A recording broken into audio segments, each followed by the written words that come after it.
it doesn't matter how smart you are, how much money you have. If you're doing something new, there's always a learning curve. So my learning curve originally was 12 to 18 months. First 12 to 18 months, didn't make a dollar. I made 28,000 or whatever that amount was, but I used to earn 100,000. So basically didn't make a dollar. Right. And that was the dumbest way to go through a learning curve. I realized there's 3 ways to go through a learning curve.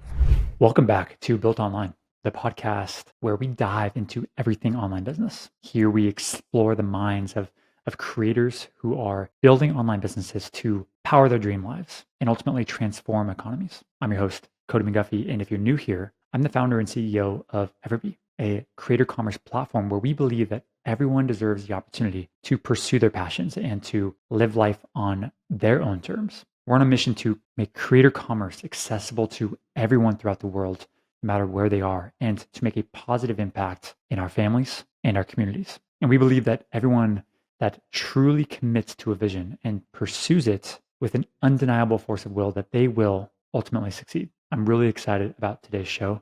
Thank you for sharing your time with us. Before we jump into today's episode, I'd like to ask a quick favor for anyone that's listened to the show before. If you haven't already, please let us know if these episodes and these conversations are helpful or not. Share your feedback in the comments and review it if you would. It truly helps the podcast. It helps our team, it helps me personally understand what types of guests that we should have on the podcast. That really just helps us improve the show to make it better. We need your feedback. We would not be able to operate without your feedback. So be sure to follow the podcast, subscribe to the channel wherever you're watching this, so you really never really miss out on that one nugget that can really change your business and change your life. Enough of that. Really excited to have you here. Let's jump into today's show. Maxwell, what's going on, man? Hey, Cody, thank you so much for having me. We're here. Super happy to have you here, man. You have an interesting background. We were chatting a little bit before we hit record, and kind of all the things that you've touched in the online business space. And I'm excited to just dive in deep and let's figure out what kind of value we can bring to all of our listeners today. Yes, me too.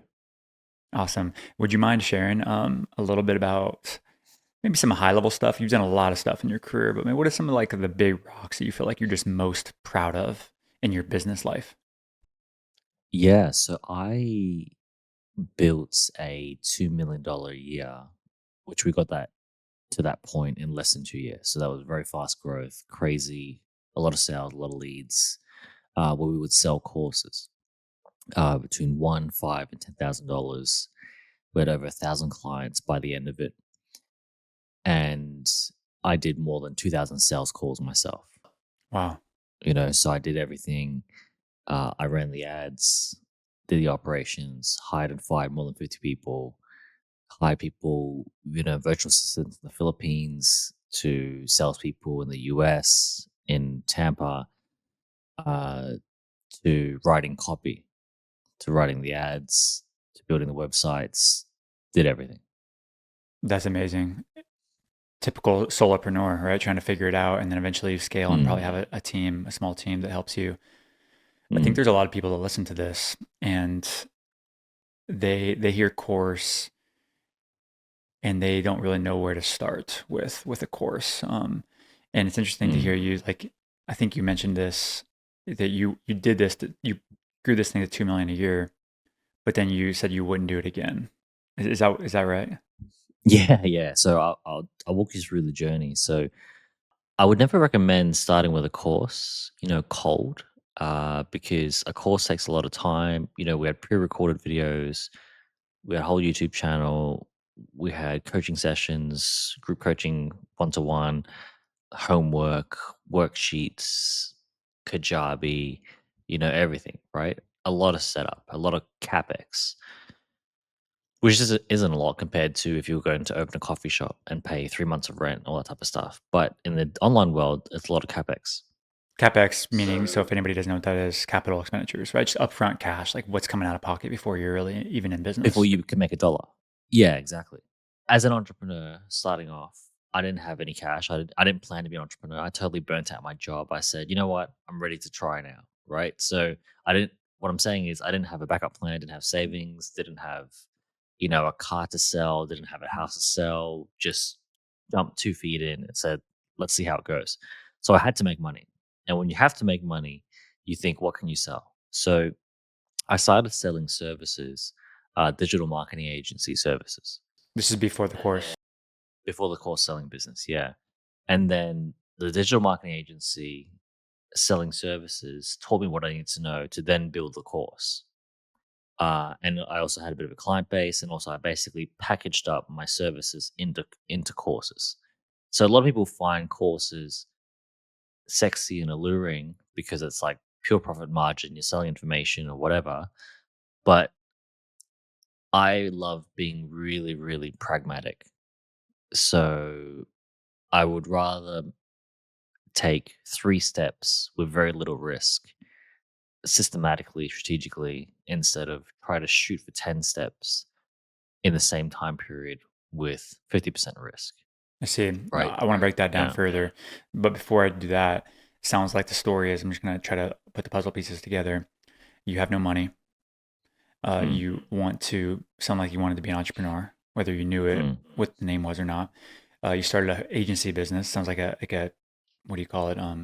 Services business, online services business. To me, and mm. that I hear probably some sort of agency, meaning like, hey, I'll give Facebook you ads, Facebook ads, right? I'll run your Facebook ads for you. emails. Yeah. Beautiful. I'll run your email marketing for you. Beautiful. Which I love. I love hearing that because a lot of creators, their first time go and they ask me, hey, what kind of business should I start online?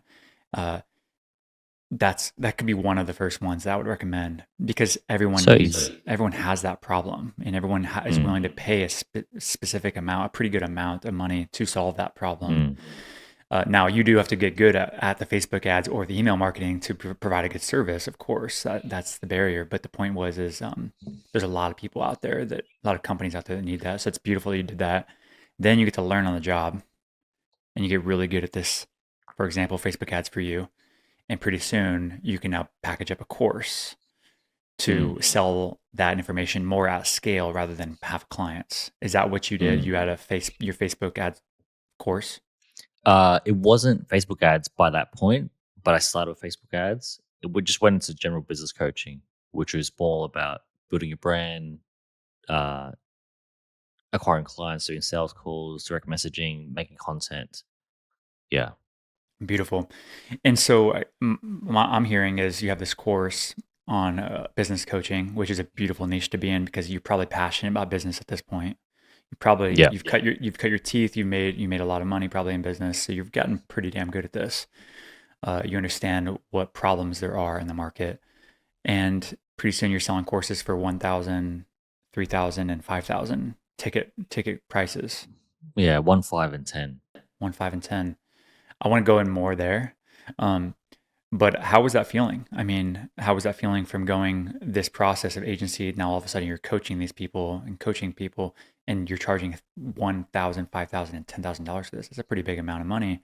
There are a lot of trust that you have to build up in order to charge for that amount. Yeah. It almost felt like we had to break people's arms to get them to trust us to pay us, So we had to really be transparent. It's, I really believe it's the little things that count. Like for example, my Instagram page was open, transparent, had pictures of my mom on there, like real pictures, real photos, Facebook profile. Like my digital footprint was like a real dude. So I really wanted to communicate I'm a real dude, right? And then the same dude shows up on the sales calls, same dude shows up on the YouTube videos, right? So it's like I'm not just some guy that you transfer money to and I sound different when I talk to you one to one. And you got this dark, itchy feeling in the back of your head. Is this guy going to disappear? We've all had Is he that coming? feeling. We've all had that feeling, right? Yeah. And I've purchased those but courses. I've purchased those things before, and I'm like, wow, I feel like I got bait and switched on me, and I still remember those times. And I don't think they were bad yeah, courses either. I've talked about some of this stuff on the podcast before. I don't think they were bad people. I don't think it wasn't even a bad experience. I actually learned a lot from the course, but I didn't feel great when it mm, happened. And I still feel that mm. feeling. So it's interesting. It's cool that you have this like in your heart feeling of what is right and what feels right and what doesn't. Interesting. Yeah. And so it was a double-edged sword. So when that started to work, like what I'm basically saying is my genuine, authentic personality, what people would buy into, and it was. right? So the way I showed up, the way I answered questions, I swore when I swore. I laughed at the jokes I laughed at in coaching sessions, right? Like just totally transparent. Um, so it was like my personal brand. But it's a double-edged sword because when people just love your brand so much and they're buying your brand because of you or whatever, it's very hard to detach yourself from the business, which is what I found out, which is why I would never do it again. Because you wouldn't feel comfortable by hiring another sales team and do all that stuff. You wouldn't feel authentic anymore. We could, and I tried, and we did. But for example, if my conversion rate was 80%, at most theirs would drop to half of that. It dropped to 40%. So, you got to budget that in and you got to work that in. And you got to understand that if you're a bit of a superstar in your business, there's not going to be another superstar. Like if people are buying because of the superstar factor, you can't train superstar factor into your teammates, right? So there'll have to be an element. It's a bit like Bruno Mars. If Bruno Mars wants to make money, he has to show up at a concert. He can't outsource that. It doesn't matter how much money he has. He can't outsource that. If he doesn't show up Saturday night, he doesn't get paid for Saturday night. There's just no other way. So I learned that the hard way. Put all this work in, like 17-hour days, 3, 4 years, 5 years by the end of it. Yeah, made a lot of money. Had 81% profit margin because we're selling courses, right? Really, really cool and fun, but Yeah, at this also point, you're took making millions. You've had millions at that point, right? You've yeah, in literally revenue. tried things. You guys are yeah Yeah, yeah, and at that point, profit margins too, right? And I know you have this costs and all this stuff, but the point was like you've done this for years. You had a good run. It was a solid run at this point. yeah, yeah. Bought some real estate, invested in wine and whiskey, crypto. All that stuff that everyone did. Um, Traveled the world, but the business took because it was so intertwined with my personal brand, my business partner's personal brand. It wasn't just me; I had business partners. We, I couldn't retire from it. So for me in my mind, it wasn't like a real business. I couldn't sell it. Couldn't retire from it.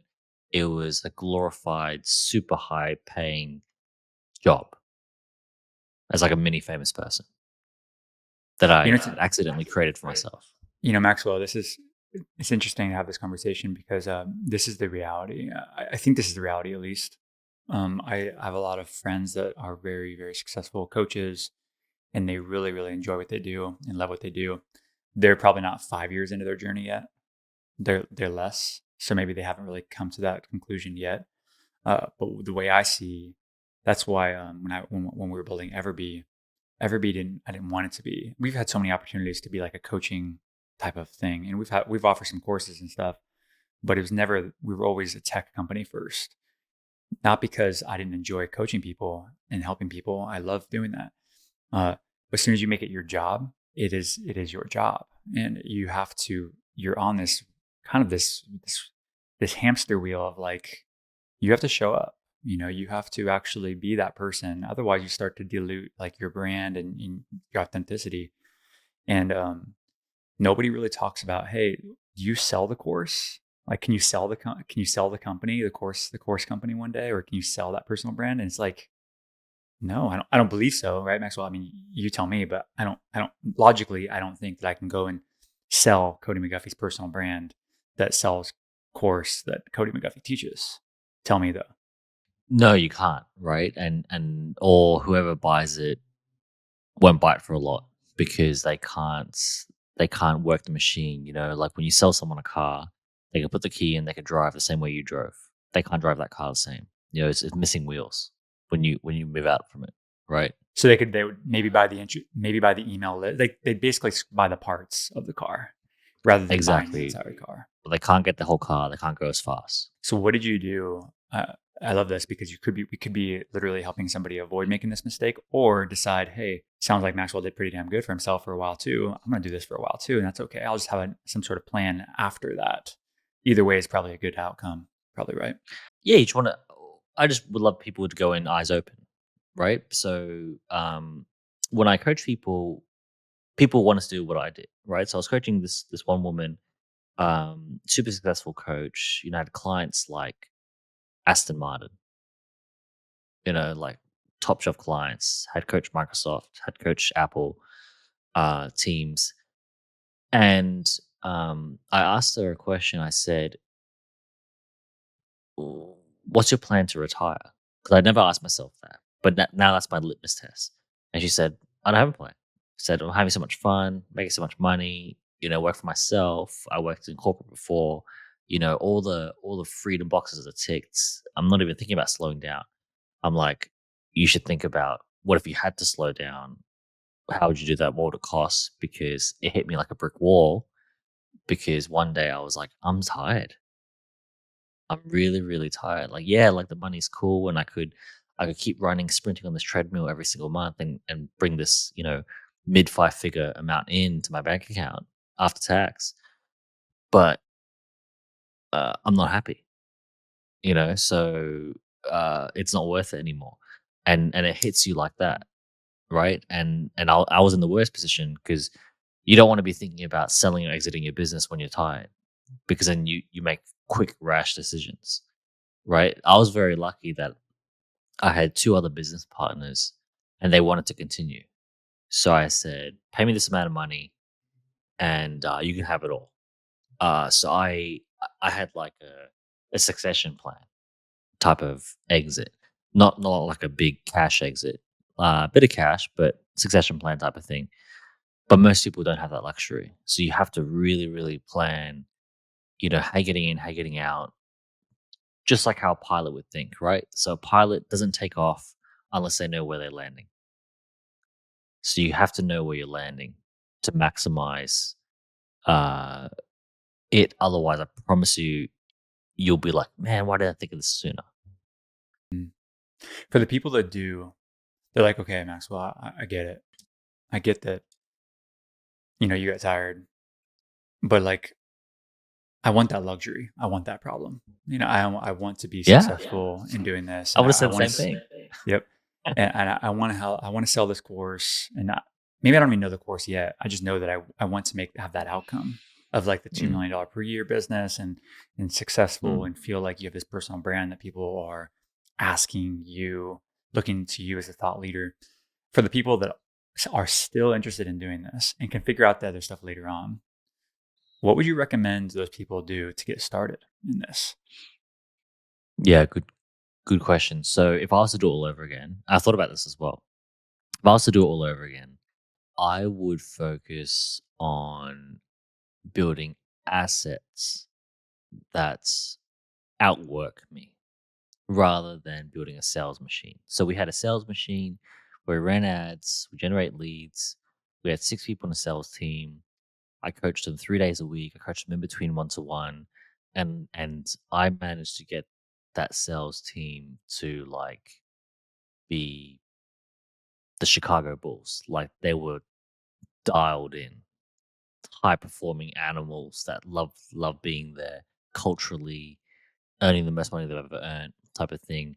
But that takes a lot, because it takes a lot to make the Chicago Bulls.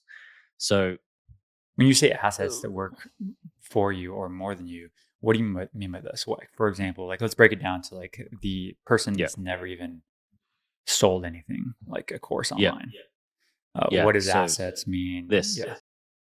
a book. So I'm holding up a book, right? So if I was to do all over again and I wanted to make a coaching business or coaching sell digital products or whatever, the first thing that I would acknowledge is that I'm selling a product takes a lot of education. Education, why you should listen to Cody, why Cody's the best, why his method is the best for you, why he's the best price, why his support is the best. That's all educational. It's not just like you're buying a Tesla, you have a red Tesla that drives into your garage. Oh, do I pick red or blue? That takes education as to why they should buy from you, they should prioritize you, and everything else. So, what's the best tool to educate people? A book, right? Yeah, a book. A book creates authority. A book creates credibility, and the book written in the right way is basically a webinar in 35,000 words. a sales webinar in 35,000 words. Right? Yeah, it's got to be value in there, but it'll do the same job as a webinar in 35,000 words. Yeah, how many times we've And all read a book, and then after the book, we basically do whatever the book tells us to. you bought the product, right? I'll buy the product, I'll buy You this bought the program, upsell. I'll buy the stuff. It comes in a weird Yeah, way. It comes in a very intangible way, like I'll Google it and then I'll do this, I'll yeah, try to find it online, but it's nice. Yeah, it works. yes. I'll give you a perfect example, right? So we had a competitor in our same niche, and we were doing about 250K a month with about 1,000 leads a month, right? And we had to pay Google for those. We were paying $30,000 a month to generate these leads to then make 250K, right? Plus pay sales commissions or whatever. So a big engine to make $1 net profit. And then we had a competitor that went after the same audience the same way, charged more than us, but he had a book, right? And his book was selling 2,000 copies a month, right? And the cost of his book was $40 US. So 2,000 times $40 US, that's $80,000 a month, $1 million a year. So he's getting paid $1 million a year to generate 2,000 leads a month. And we were paying $250,000 a year to generate half that. So he's getting paid for leads. We're paying for leads. Let's break that down. Why? Why is that? Okay, so let's see. The guy with the book. In this case, people are buying the book, so he's still paying for the leads. But the difference is these leads are going through a very, very indoctrinating sales pitch, education and sales pitch into the next upsell for him. Is that correct? Yeah, well, if you want qualified leads, they either need to give up time, money, or both, right? So our leads, they opted into a free B or whatever free event, so they gave up time. His leads gave up time and money, so they were ultra qualified, right? Plus, uh, even if he was running ads to sell these books, he's recouping 80% of it back because the books you pay money for a book, right? You get a bit of Amazon revenue from selling a book. So it's a no-brainer, right? And yeah, your first book might not hit it out of the park. Your second book might not hit it out of the park. You might need to do a revised version. But you have to do that anyway with a webinar, and because we were paying $20,000 a month to Mark Zuckerberg, I looked into it. I could have paid the first month, I could have spent 10 grand on buying leads, another 10 grand on hiring a ghostwriter, gave them my ideas, and they could have written the book for me. I could have written 2 books a month, right? And one of them will hit. Wow. Can we talk about that for a minute? A book is on my list of things to do. I like to write probably lots of books, just like most entrepreneurs, most people listening to this right now, like it's on their list one day to probably like leave a Mm, legacy, like writing a book for their kids to mm. read, grandkids to read, great grandkids to read, and uh, also just give our way to pay it forward of like what we've learned and what we know is true and what is not true. I think probably most of us can probably agree to that, probably listening to this. And we also probably would agree that, at least in my experience, like writing a book, I give it a tremendous amount of respect because I Mm. can barely even sit down and write an email, and like be excited about it, So me writing a Yeah. book is like, oh my, it sounds like such a daunting task. Mm, And but then I see all these people do it, of course, that are a lot of times very, very qualified, and sometimes they are not qualified. Uh, mm, but the point is they're doing it, and I respect that. And the question mm, is, okay, if I were to write a book, I want it to be mine. I want it to be my information in my head, my unique position, my unique perspective on the world.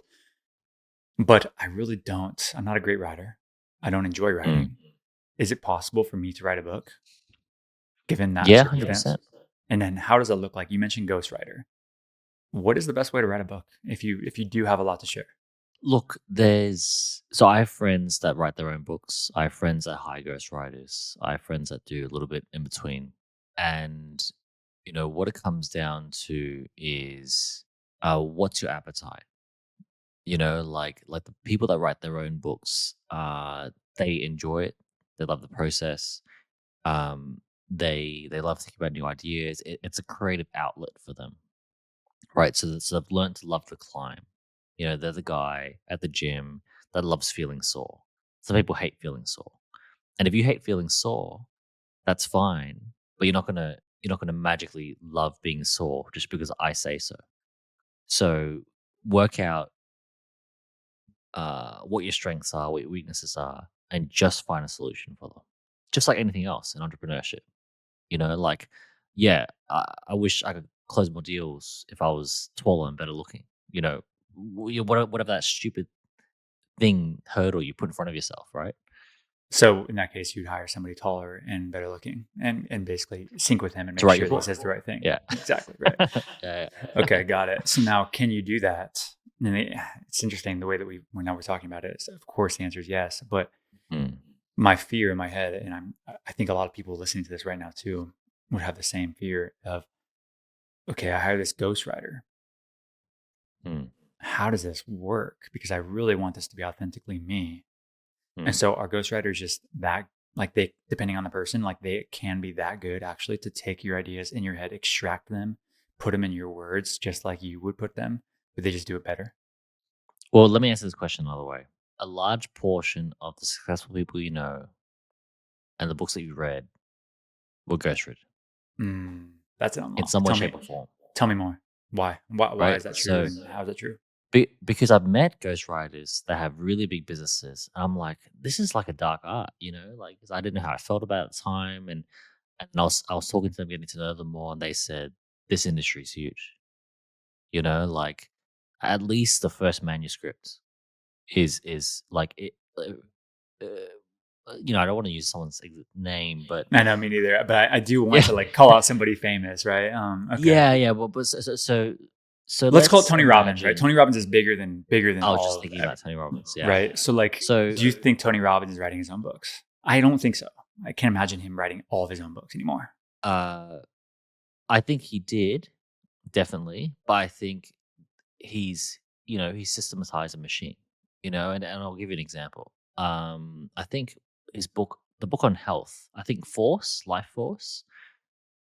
That book uh is just an amalgamation. It's an amalgamation of interviews of health experts. You know what I mean? So it's not like a well thought story told, personal anecdote thing. It's just facts. It's a dictionary. It's just facts sticky taped together, right?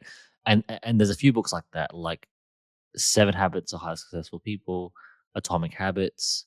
Like those are all packaged as books, but they're basically 400 deep Instagram posts pontificated and stuck together. Wow. But they're done it in a very thoughtful and very methodical way that sounds really nice. Yeah. And you Yeah. enjoy it when you read it. And who do you think does the first sticking it together? Right? It doesn't need to be the actual writer.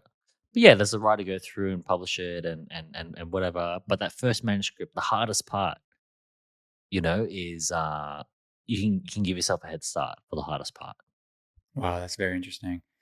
How do you feel about ghostwriters now that you're in this game longer? You've around this world enough. You obviously have written your own book. It looks like you held that up, by the way. What is that book? This isn't mine. This book is called Scorecard Marketing. It's a book that goes into the strategy of one of the businesses I'm in, which is called Score App, where we help you to generate highly qualified leads. So if you want a copy of this, I can share this with your audience. Go to scoreapp.com/book. You get a PDF, if not a physical copy, if we have some extra where you live. Beautiful. And we'll link to that in the description below. Um, okay, got it. Have you written a book yet? So I've been sitting on my book, like having it 95% written for a long time now. Long time is in a few years. It's changed shapes a few times. And where I'm a little bit stuck or I'm undecided is, you know, what I think doesn't make any sense is to write a book and then to go out there and try and sell it. What makes a lot of sense is to write a book which is like a promotion tool for Cody, a promotion tool for Max, that sells Cody, right? So you don't write a book to go out and sell it. You write a book that sells you. Why? because a book is the ultimate relationship building tool. Like, for example, How to Win Friends and Influence People was written almost 100 years ago now, right? Dale Carnegie is dead, beyond dead, but people are still reading that book for the first time, thinking he's amazing long after he's dead. That's relationship building, leverage relationship building on steroids that transcends living, breathing, dead time space. It's an amazing thing, especially if you're thinking about legacy and things we talked about earlier. So in this case, Dale Carnegie writes this book called How to Win Friends and Influence People. And are you suggesting that he shouldn't go out and do the book tours and sell kind of the book, promote the book? No, he should. He should, but sometimes people, like, for example, the book that I wouldn't write is I wouldn't write like a nonfiction novel, because then you got to go out and sell that book, right? I would only write a book as a business tool to help me build a Got it. business. Because it doesn't Me push power personally, back to you, or your business or something else that you really care about. Like it doesn't push power back, right? It doesn't reciprocate. yeah, It doesn't go all the way around the circle. yeah. I don't want to create a full time job for myself selling my Harry Potter book, right? Like J.K. Rowling had to do. I want my book to work full time selling me, my personal brand, and the next thing I'm working on. So you'd go out and write a book called XYZ, and then you'd go promote it, of course, do the little whatever you wanted to do, your promotion strategy, probably run Facebook ads to it and get a whole bunch of people to buy it. And the whole thing about it is helping a lot of people, provide a whole bunch of value. Mm. You establish as as like the trustworthy person in the room, like you're the only person they're paying attention to for like literally weeks. And then somehow it has some sort of call back to action to something else that you can provide value to them for. And it goes full circle. Is that how you see it? Identical to a podcast. Yeah. It is. Podcast is putting out free value. We're putting time, effort, energy into this. I spent $500 on microphone. So did you, right? So that we could give our free value in the market, a level up. And a book's just another level up. Maxwell, I've never thought of it that way. Mm. That's really true. The podcast is exactly like that. Mm. And books don't generate really any. Well, I've heard this. You could tell me. I've heard that books are not a money making activity. You don't make a whole bunch of money from selling books. Like you make revenue but it basically pays for itself. Is that true for most people? Just like a podcast, podcasters don't make a wild living selling advertising space on the podcast. They make a wild living because after 20 episodes, someone's like, "Hey, Cody, I got a business idea. I want to talk to you about it. I only want to talk to you about it because I've sponged everything up." That's a really interesting point. I completely agree. I mean, I've never talked about this before, but this podcast, right? Who probably 40,000 people listen to it every single month. We generate $0 in revenue from this podcast. Mm. Like zero. We don't take advertisements. We've gotten offered, but like to sponsorships and stuff, and to do this and that, but it's never really been the right time. We didn't really care about it. We didn't view it that way. It's not like a revenue producing activity for me personally. Because then I also feel like I have to do it all of a sudden. And I do this because I enjoy having a new conversation about books and course selling and why you shouldn't continue your course sales after making $2 million a year. Like that's an interesting conversation for me. And then fortunately for us, just like the book, is it pushes people typically back to EverBee in a very authentic and in a great way. So we educate them, we provide value free, and it probably will push back to EverBee, which is our tech company, software company that helps build businesses. So it's like this nice, beautiful thing that I just enjoy and love doing. And I imagine that's like the ideal And scenario. that's a secret sauce, right? For me, it is, yeah. Because it's also why I don't people listen. have to stop. Yeah. Mm. Do you have a podcast? No, I don't.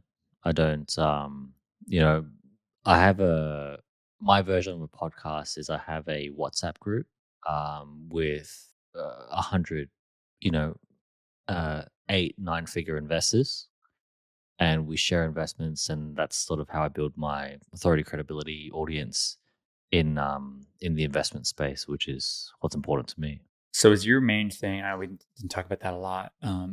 Sounds like you're probably an investor is like one of the most important things that you do with your, I mean, you're Yeah, investing in so what kind of, okay, break it down. I would describe myself as a entrepreneur first, investor second. So I would never invest in anything that I can't roll my sleeves up and get involved in. So I What type use of, investment to supercharge my entrepreneurial um, ventures. beautiful.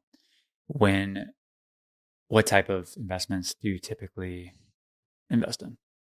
What kind of companies, what industries, all that stuff? Yeah, a whole range of things. So I obviously invested in Score Apps. I was an angel investor in Score App. Did two follow-up investments, and that was just like a perfect fit. I knew the founder. So you look at three things, right? I look at three things at any investment. The first thing is the team. Are they all A players? Is there a single B player in the team?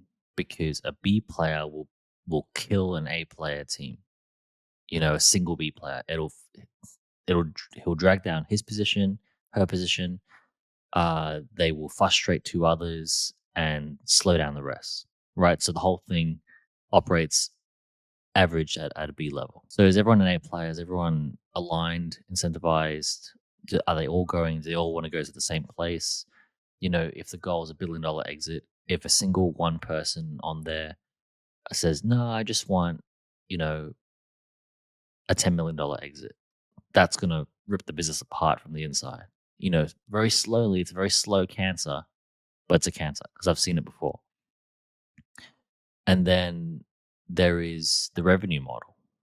Is the revenue model set up to create more enterprise value? Is the revenue model set up that someone could retire from this business? Is it recurring revenue? Is it lumpy? Is it sticky? Recurring, sticky, not lumpy. That's all the sexy stuff. And then the last thing is the hardest thing because this isn't my background, but it's like the tech, the uniqueness, the competitive advantage. The moats. Yeah, the moat. Beautiful. So it sounds like you're mostly describing probably the majority of those companies are tech companies, software space, Yeah, or software enabled. It could be an agricultural company, but there's got to be something in there recurring that, element to it. yeah, just because what's the point of getting into something that doesn't have some type of edge, whether it's a personality, brand, a connection, a relationship. uh, you know, Everything moves to being a commodity anyway. So if you don't start at least as far away as possible from being commoditized, then you're gonna just fall down that slide, that slippery slide, you know, to be a commodity all that much more faster. How many investments have you made so far?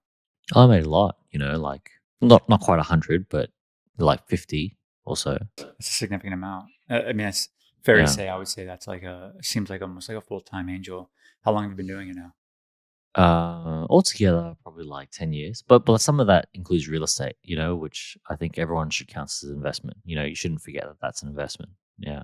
Cool. Okay. I asked this stuff because I'm very curious about lots of things, but specifically, we've made some angel investments too. When I say we, my wife and I, and we've Mm, also invested in real estate, much less now. But the angels is a fun thing, but we've never systematized it. I would like to one day. I think I'm just too heads down in EverBee right now to even think about doing that right now.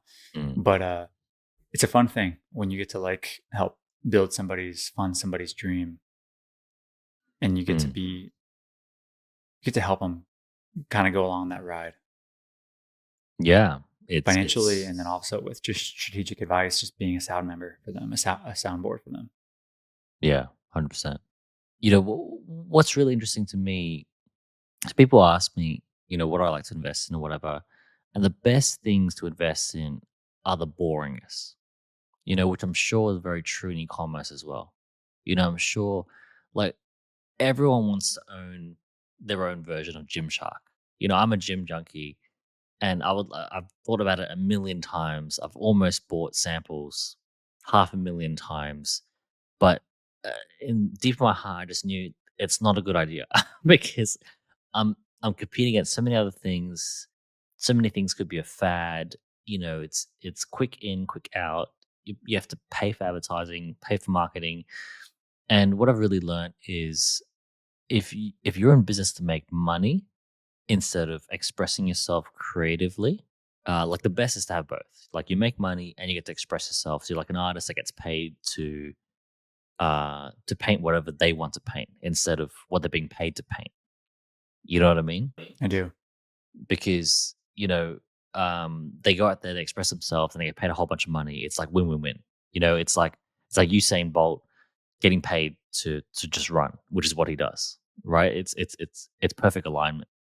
But what I've really learned is if you want to take care of the money first in your life, then it's the boring, unsexy thing that can be really practical about that can tick that box real quick. So in the e-commerce space, as an example, like power adapters, I heard sell really well and they sell forever, right? And or like um clothesline hangers that don't stretch a shirt, like really, really simple, stupid, non-artistic things um often do the best business. And that's really what I'm attracted to now. So, one of my dream businesses to own and get into is like waste management. Like I just want trucks that pick up waste every single day. Yeah. And I just want to own 1% of that business, of that $100 million business. And I'll just know forever and ever in my life that I'll have that income security because that's not going anywhere. So I've really learned to start thinking like that.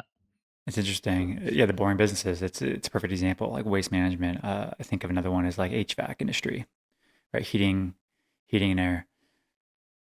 Like everyone always gets cold and everyone always gets Mm, hot. And at least in the US, HVAC industry is mm, huge and it's not going anywhere. And so it's a boring business. Now there's aspects of that business that's not recurring, probably all this stuff. But the point is like that's an example of it's a boring business. What's another example yeah, of a boring? needs. Um, so I live in Asia, and food is like culture. Food is like life, right? Like it's actually quite easy to eat out in some places than it is to cook at home. So just restaurants opening up everywhere and whatever. And temptation is real to open up a restaurant because everyone wants to I walk bet. into their own restaurant, got their own take on the menu. Everyone thinks that they're a marketer. Everyone's got an opinion of this. And but if I just resist that temptation, I think, okay, all these restaurants opening up and closing constantly, what do they need that's common? And I'm like, pest control, right? Like every restaurant to stay sanitary, every hotel to stay sanitary needs a guy to go in there, spray the cockroaches, the rats, the termites at least once a month. And you don't negotiate that because you need to get it done. Otherwise, you lose your business. So, like, the need is just the button on that need, on that urgency button, is just glowing. You just got to press it. And that's an example. It's a perfect example of it is not sexy. This is not a sexy Yeah. business, right? You're not going to be like raise your hand and like say that I'm like like this legendary What do you entrepreneur want to that be when you grow up? yeah, I right. want to be the pest control guy, right? But maybe not everybody wants that. Not everybody needs to like have that sort of validation, and that's the cool part of that is. But it's certainly a Yeah. need that you serve with the market. I completely agree with that. Yeah, and so bringing that back to like EverBee and online Online, businesses, yeah. how could you think more about selling shovels rather than digging for gold?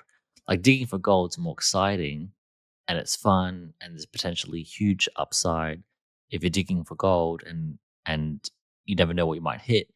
But I would always pick now that I'm over the excitement phase of being an entrepreneur. I would always pick the boring selling shovels. How could I just sell shovels? I won't make as much money, but I can then move on to the next thing. Yeah, there's a lot of good examples of this too. But it takes a little bit of practice to think about it, I would say. Um, Mm. Certainly EverBee being a data analytics tool first, that's when we first launched. That's what we did is we identified profitable products, and it was part of me like the shiny thing syndrome, a part of Cody's brain says, "Oh my gosh, look at this niche. Mm. Like, wow, we could set up a brand right now and just go and like launch a brand into that. And knowing what we know and like we could dominate that niche. Takes a level of discipline to say no. That's more digging for gold in a sense. I'm gonna keep on just providing the shovels, and I'll just kind of like that's what EverBee's always focused on. It's like how do we just help other people strike more gold? And the cool thing about it, there's a layer up, and I think this is layers. Now you could say that like selling. I think about real estate marketing templates, right? Selling those things online. This is another example of digging for gold, but you're actually providing shovels, right? Mm. So because you're selling real estate templates, real estate digital marketing products, and you're not you could be out selling real estate, right? Like you could be the real estate agent, but instead you decided, no, I'm going to help the real estate agents sell more real estate. I'm going to provide the shovels to the real estate agents. And that's another example of providing shovels via e-commerce. That's the one that came to my mind at least. I'm curious if that sparks anything, any thoughts in your head. Yeah, what I hear in real estate agents compared to selling houses is B2B over B2C. So that's another lens that I have, right? Like, yeah, everyone would love to have a B2C brand. B2C brands are fun, exciting, and when you get them right, you get them really, really right, and the numbers are really big, but they're so hard to get right. Like it's so hard to create the hat brand that you're wearing that everyone wants to buy, or the shoes, the shoelaces, or um, the insulated water bottle that everyone has. Like it's so hard to make that brand. So much money goes into that when you could just sell, I don't know, the bath mat that soaks up all the water from your feet, right? And everyone needs to replace their bath mat, once or twice a year. That's a really interesting point because trends they move so fast. Like this hat right Trends are here is horrible. it. Yeah, it's like this hat is Melon is, and by the way, no affiliation with them at all. Um, but they, who knows what will be the next hat that's cool next year. Like I probably won't replace this more than 2 minutes unless they do a really great job of keeping up with the trend and like providing a new product and like all this stuff. Then I will. But the point is they have to do that versus And how much money they spend on that and energy and stuff. But so a lot of this as well, I think, is just knowing yourself, which is probably what I would love to end on. So what I've really learned about myself is that there's different types of entrepreneurs.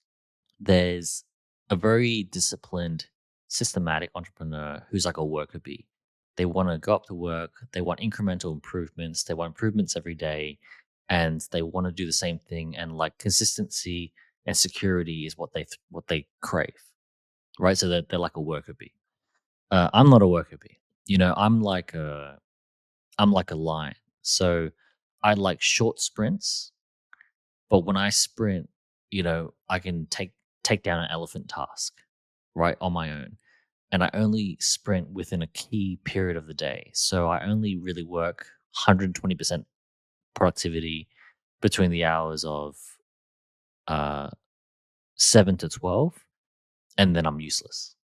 So I'm like a short sprint early in the morning, golden window type of guy. And it took me a long time to make peace of that. Because, you see worker bees and you see them work so diligently every single day. You think, why can't I be like that? It's like, hold on, like everyone has their strengths and weaknesses. And as soon as you know yours, you could then start to build your business around yours. Because what I've learned is that if, like, some businesses require more creative energy, some businesses require more monotonous, repetitive energy. Like, for example, if you're an accountant, like that's not the right business to start if you're have a creative itch, right? But if you have a creative itch, then yeah, get into fashion, get into e-commerce. But what do you get into in e-commerce? I'll give you a perfect example. I've got a friend who opened a seven-figure e-commerce business. Their first one totally hit it out of the park. She's a mom. She's a single mom.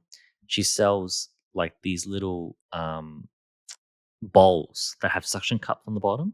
So when the kid eats and he puts it on the table, it doesn't get knocked over because she was constantly cleaning up after her son, right? And she has a few others like a light.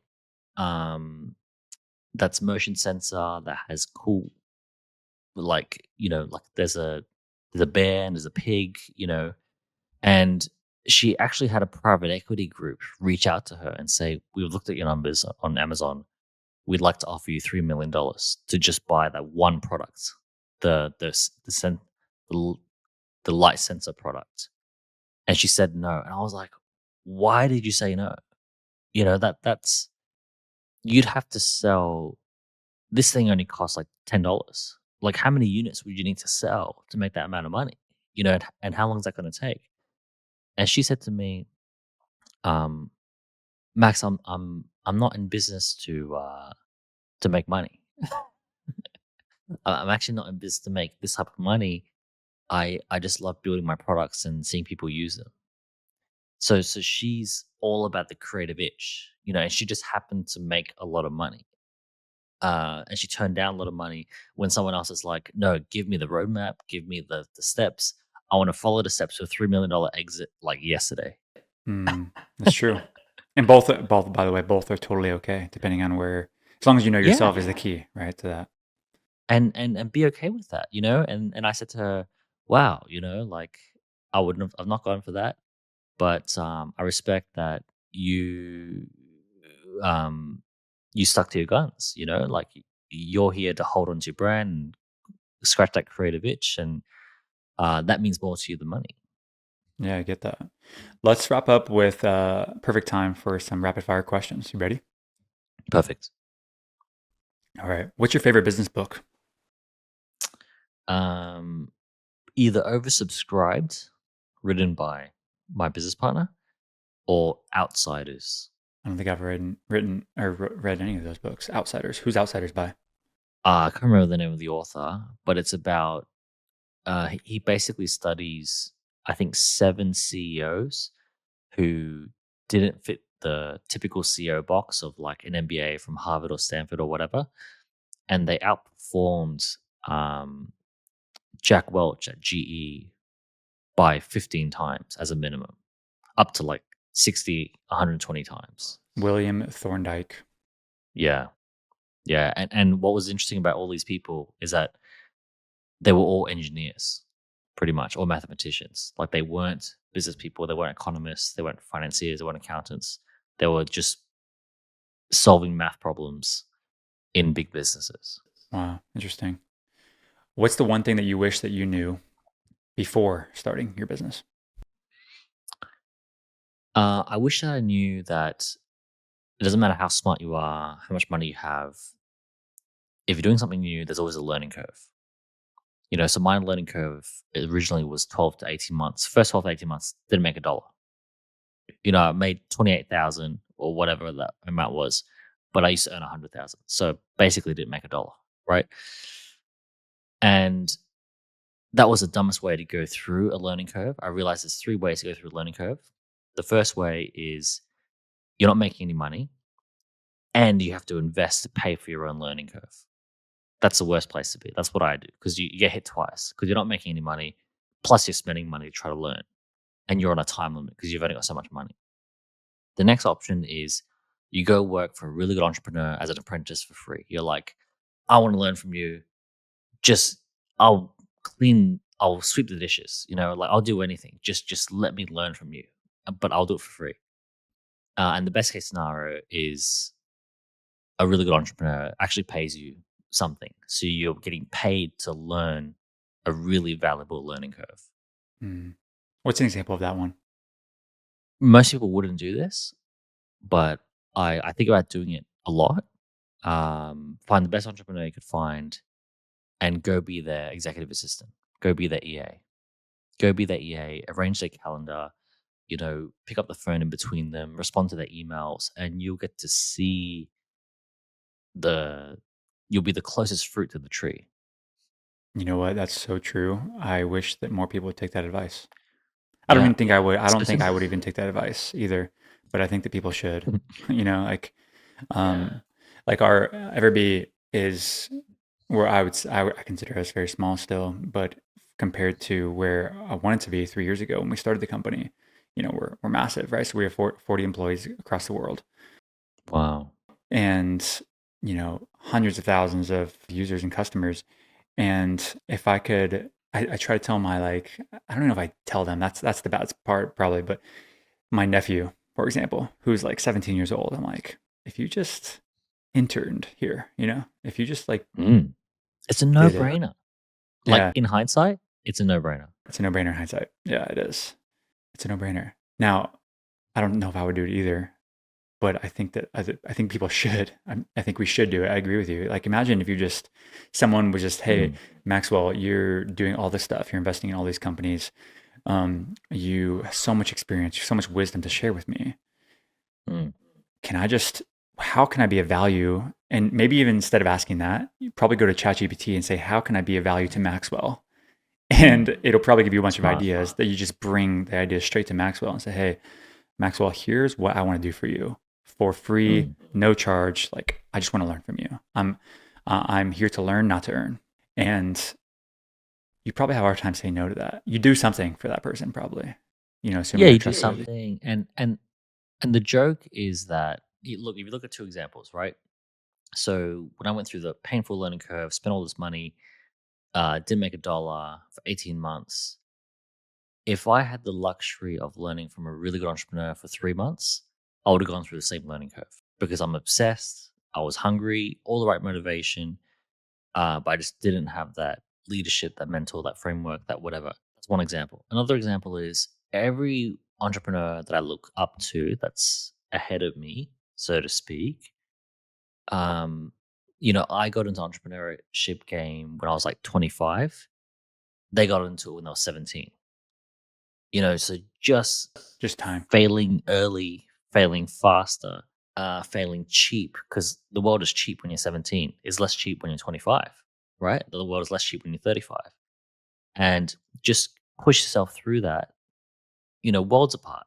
One of my friends that started his first business when he was 17, when I said, oh, I want a corporate job because I want something to fall back on, he's worth 60 million bucks now because he's had three exits, right? His first exit was when he was 25.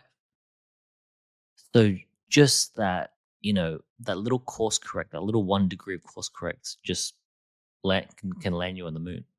Yeah, I love that. I completely agree. The way that I think some of the best advice that I received, and it wasn't even to me directly, I think I just heard it in a podcast just like this, was like, just plan on 10 years. Just plan on your business taking 10 years. You're pretty damn good after 10 years of talking about the same problem, talking about the same customers, talking about the same type of person. You're going to understand how they think, you're going to understand what their pains are, their fears are. You're going to understand all the products out there in the market. You're going to understand the competitors. You're going to think about a million ideas to help serve that customer. So if you could just think about the same type of customer for 10 years, you're going to have a massive advantage over everyone else just because you just have so much ingrained knowledge. As long as obviously you have to check the boxes of working hard and being innovative and all that other stuff. But the Mm. point was, yeah, 10 years. Just stop thinking about Well, 1 year and 6 months. that's the Jeff Bezos model, right? Do boring, systematic, data-driven decisions for 10 years in a boring industry, logistics. That's the Jeff Bezos. Is it? Brick by brick, build the pyramid. Love that. How would you define a creator? Who is a creator in your terms? Well, I think that anyone can be a creator. I think that creating is an enormous opportunity. I wish I did it more. I think everyone wishes that they could do it more. But the creators that stand out are the ones to have conversations like this. Like I've thrown out some pretty controversial views, but I don't give a shit. And these are mine, and I've created these based on my experiences. They could be right, they could be wrong. You might not like them, but they're authentic to me, and I'm sticking by them. So I think that's creating. Do you think a creator is when you think of creator right now, is it somebody that's creating content, creating podcasts like this, or is it creating a business, or is it creating art? I think it's just creating value. So like, are you writing books? Are you making posts? Are you making TikTok videos? Are you making YouTube videos? Or are you making lemonade, a lemonade stand? Like a creator is someone that's taking the steering wheel of life into their own hands. They're like, I'm going to do this, and I'm not going to wait for anyone else. That's cool. I love that definition. Do you think that everyone should be a business owner? No, no, no, no. I think that's no. Wait, actually, let me give a bit more complex answer to that. I think that everyone can do it. I think that there's limits in how far people go, and you just got to plan for that. So, for example, anyone could be a consultant and just scale a consulting business where you're basically just trading time for money for expertise, right? You're basically reselling knowledge, a bit like a doctor, but just doing it for yourself. So anyone can do that. But if you have no interest in business, no interest in learning accounting, and learning marketing, and learning people management, and learning like HR and hiring people and having confronting conversations on how to fire someone, and that doesn't geek you out, like mastering all those skills, then you're not going to be a gold medal, a gold medalist entrepreneur. At best, you might be like the local club tennis player level entrepreneur, which is fine. But you just have to be aware that you're going to hit that ceiling. And yeah, as a local tennis player entrepreneur, you might earn $500,000 a year. That might be enough. That's happy. I'm happy for you. Go for it. Love it. Maxwell, where can people find you? Learn more about you, follow you. Yes, I'm addicted to LinkedIn. So just hit me up on LinkedIn. Maxwell Nee, only one on there. LinkedIn. Okay. Love that. Thank you for your time, man. I really appreciate it. This is a fun conversation. It didn't go the where I expected in a great way, and that's why I love this podcast because you can kind of dive into so many different Yeah, me too. avenues. But I really appreciate it. Perfect. I know there's a lot of value in here for everybody here. Cheers. Thanks, Cody. Thanks, Maxwell. Talk to you soon.